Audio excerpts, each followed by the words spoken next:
The rig's crew gathered in the central control room, the tension so thick it was almost tangible.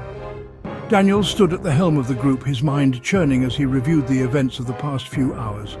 The signal had vanished, the drone was lost, and the strange object, etched with impossible patterns, remained unexplored.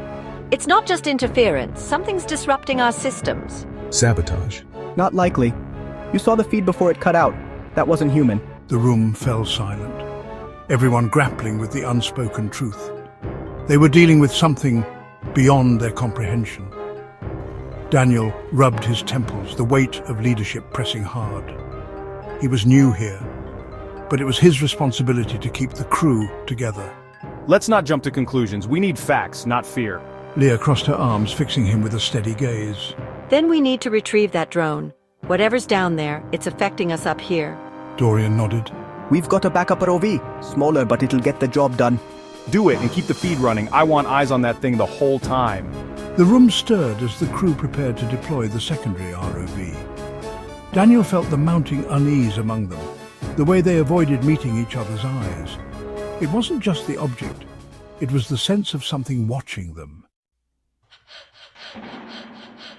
Hours later, Daniel sat in the crew lounge staring at the black coffee swirling in his cup. The hum of the rig's machinery provided a constant backdrop, but it didn't drown out the nagging feeling of unease crawling up his spine.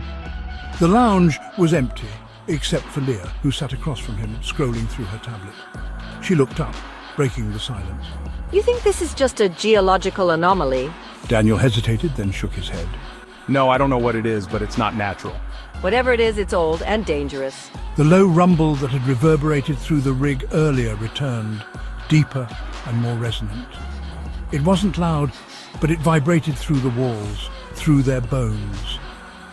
Daniel stood abruptly, his chair scraping against the floor. Did you feel that? Leah nodded, her expression tense. It's coming from below. The intercom crackled to life, Dorian's voice cutting through. We've got movement on the backup ROV. You need to see this.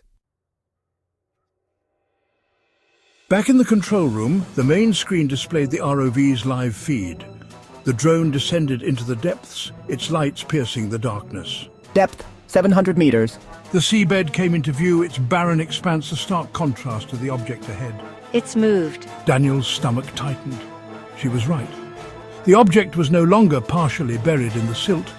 It was upright, its surface gleaming with that same sickly green glow.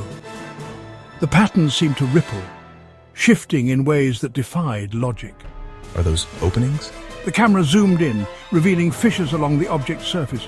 They weren't random, they looked like doors or hatches. The signal returned, sharp and grating, making everyone wince.